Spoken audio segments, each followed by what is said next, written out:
अस्सलामुअलैकुम वरहमतुल्लाह वबरकातुहू।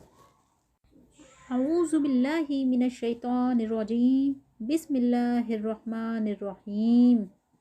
आप सब कैसे हैं? उम्मीद करती हूँ आप सब खैरियत से होंगे और आप सबके रमज़ान भी बहुत अच्छे गुज़र रहे होंगे।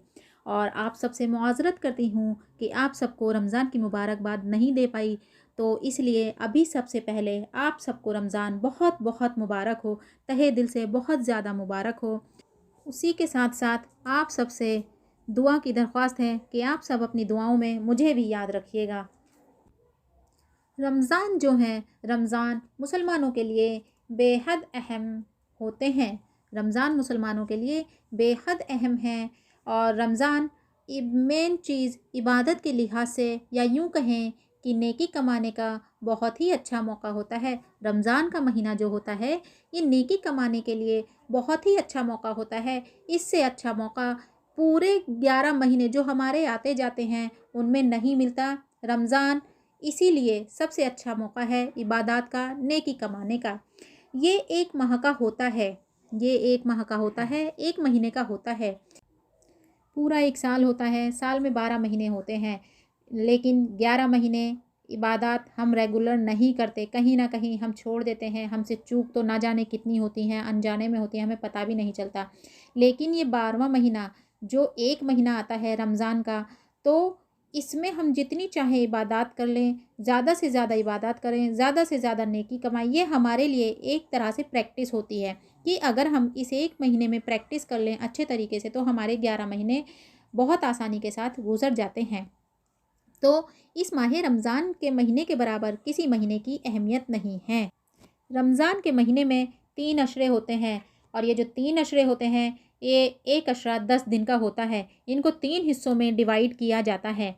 पहला अशरा जो होता है, रहमत का अशरा होता है, जो रमज़ान के पहले 10 दिन का होता है, जो अभी चल रहा है। अभी जो अशरा चल रहा है वो पहला अशरा है। ये रहमत का अशरा चल रहा है। इसमें हम अल्लाह से रहमत, मग़फ़िरत और बरकतें हासिल करते हैं। इसमें कुछ खुसूसी दुआएं बताई गई हैं। हर अशरे की अलग दुआ होती है। उन दुआओं के ज़रिए हम अल्लाह के करीब होते हैं।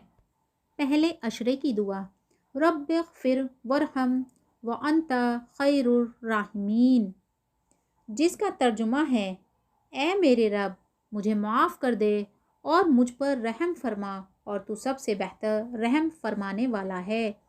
हमें इस दुआ को हर टाइम पढ़ते रहना चाहिए।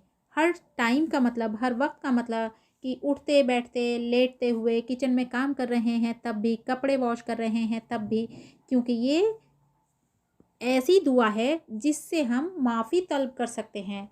ऐ मेरे रब, मुझे माफ़ कर दे और मुझ पर रहम फरमा, और तू सबसे बेहतर रहम फरमाने वाला है। बेशक हमें इस पहले अशरे में ज़्यादा से ज़्यादा मग़फ़िरत तलब करनी है। हमें एक दुआ और ज़्यादा से ज़्यादा पढ़नी है, अल्लाहुम्मा इन्नका अफ़ुव्वुन तुहिब्बुल अफ़्वा फ़अफ़ू अन्नी या गफ़ूर या गफ़ूर या गफ़ूर, जिसका तर्जुमा है, ए अल्लाह, तू मुआफ़ करने वाला है और तू मुआफ़ी को पसंद करता है, बस मुझको मुआफ़ फरमा दे। आमीन आमीन सुम्मा आमीन या रब्बुल आलमीन। इस दुआ को शब कद्र में भी ज़्यादा से ज़्यादा पढ़ा जाता है। इस दुआ को शब कद्र की दुआ कहा जाता है। लेकिन हम मुआफ़ी के लिए तो हमें तीनों अशरों में ही दुआ मांगनी है, और अल्लाह से हमें अपने अगले पिछले सारे गुनाह माफ़ करवाने हैं, इंशाअल्लाह इंशाअल्लाह। हमें रोज़ों में ज़्यादा से ज़्यादा अपना वक्त दुआओं में बिताना चाहिए। अपना वक्त ज़्यादा से ज़्यादा दुआए इस्तिग़फ़ार में गुजारना चाहिए। अपना ज़्यादा से ज़्यादा वक्त बिज़ी रखना चाहिए सिर्फ़ और सिर्फ अल्लाह के ज़िक्र में। अल्लाह के ज़िक्र में हमें तहज्जुद और इशराक भी पढ़ते रहना चाहिए, क्योंकि हम साल से साल 11 महीने तो कभी नहीं पढ़ते। इसलिए हमें रोज़ों में सिर्फ़, अगर हम एक महीना भी तहज्जुद और इशराक की पाबंदी कर लें, तो इंशाअल्लाह हम आगे भी पढ़ते रहेंगे। तो हमें तहज्जुद इशराक भी पढ़ते रहना चाहिए।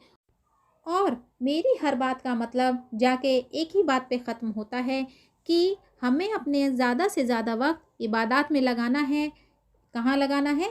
इबादत में लगाना है। तो अपनी नवाफिल बढ़ा देने चाहिए, अपनी नमाज़ें बढ़ा देनी चाहिए, नमाज़ों के रुकू सजदे सब आराम आराम से पढ़ने चाहिए, कुरान को समझकर पढ़ना चाहिए। इस बहस में न लगना कि 2 कर लिए, 4 कर लिए, 6 कर लिए, नहीं, हमें कुरान को समझकर पढ़ना है। जब हम कुरान को समझकर पढ़ेंगे तभी हमें पता चलेगा कि इस कुरान में क्या लिखा हुआ है, हमें क्या करना चाहिए और क्या नहीं करना चाहिए। अपनी ज़बान पर भी हमें रोक लगानी है, अपनी ज़बान पर भी रोक लगानी है, अपनी ज़बान को हमें काबू में रखना है। झूठ नहीं बोलना, किसी की गीबत नहीं करनी, कोई भी फालतू बात नहीं करनी है। किसी फालतू बात करने से अच्छा है कि हम चुप रहें। चुप रहना भी सवाब में शामिल होता है। सदका खैरात करते रहना चाहिए। सदका खैरात हमेशा करते रहते हैं, लेकिन रोज़ों में, रमज़ान के दिनों में सदका खैरात बढ़ा देना चाहिए, क्योंकि एक का 70 गुना मिलता है। और ज़कात लोगों पर फ़र्ज़ है, ज़कात तो देनी ही चाहिए। अगर ज़कात नहीं देते हैं तो ये बहुत बड़ा गुनाह होता है। इसलिए हमें सदका खैरात करते रहना चाहिए और ज़कात हम पर देना फ़र्ज़ है। अगर हमारे पास, हमारे ऊपर ज़कात फ़र्ज़ है तो हमें ज़कात देनी चाहिए। और ज़कात के लिए बहुत सारे मामलात हैं, हमें बहुत ध्यान के साथ, बहुत एहतियात के साथ मुस्तहिक लोगों को, जिन पर उस ज़कात का हक़ है, उन्हीं लोगों तक ज़कात पहुँचानी चाहिए। ऐसा नहीं कोई भी आया किसी को भी ज़कात के पैसे दे दिए, नहीं, ज़कात सिर्फ़ और सिर्फ जो ज़कात के मुस्तहिक हैं उन्हीं को देनी चाहिए। और सदका खैरात आप कर सकते हैं। कोई आपके गेट पर आ रहा है, आपके डोर को नॉक कर रहा है, तो आपको उनको खाली हाथ नहीं लौटाना चाहिए। एक बात ये देखें कि हम, कोई आता है हमसे लेने, ये देखो अल्लाह ने उन्हें हमारे पास भेजा है, हमें उनकी मदद करनी चाहिए। ये तो हदीस से भी साबित है कि हमें अपने घर के दरवाज़ों से किसी को खाली हाथ नहीं लौटाना चाहिए। दूसरी बात क्या है कि हम नॉर्मल डेज़ में 11 महीनों में 1 रुपया देंगे तो 1 का ही सवाब मिलेगा, और रोज़ों में क्या है कि हम 1 रुपया देंगे और 70 गुना सवाब मिलेगा। मतलब कि हमें 1 के कितने बन जाएंगे? 70, कि हमने 70 रुपये दिए। तो इसलिए हम ज़कात, खैरात, सदका करके, ज़्यादा से ज़्यादा सदका करके ज़्यादा से ज़्यादा नेकी क्यों ना कमाएं। ये नेकी सारी हमारे ही काम आने वाली हैं। ये नेकी, सारे अच्छे अमाल हमारे हमारे लिए आखिरत में काम आएंगे। यही अमाल हमें माफ़ करवाने के काम आएंगे। हमें तो मेन पॉइंट जो सब चीज़ों का, सब बातों का है, वो यही है कि हमें रोज़ों में ज़्यादा से ज़्यादा प्रैक्टिकली होना है, प्रैक्टिकल होके काम करने हैं। ऐसा नहीं सुन लिया फिर कानों से निकाल दिया, इधर गए उधर गए, इधर की बातें करी उधर की बातें करी, नहीं, नहीं, नहीं, नहीं।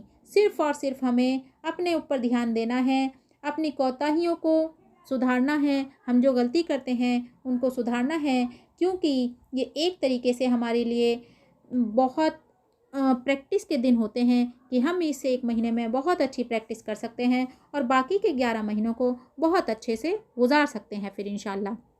तो जैसा मैंने कहा कि सदका खैरात करना चाहिए, तो सदका खैरात करते रहो। रमज़ान में सखावत और हमदर्दी का महीना है। रमज़ान जो है सखावत और हमदर्दी का महीना है, और अल्लाह को सखावत करने वाले भी बहुत पसंद हैं और नेक आमाल करने वाले भी बहुत ज़्यादा पसंद हैं। तो ज़्यादा से ज़्यादा इबादत करें और अपने लिए हर दुआ में जन्नतुल फिरदौस की ही जगह मांगें।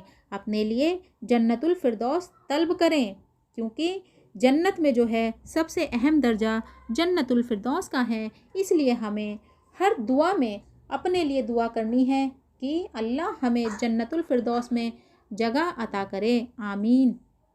रमज़ान के पहले अशरे में हम अल्लाह से रहमत और मग़फ़िरत हासिल करें।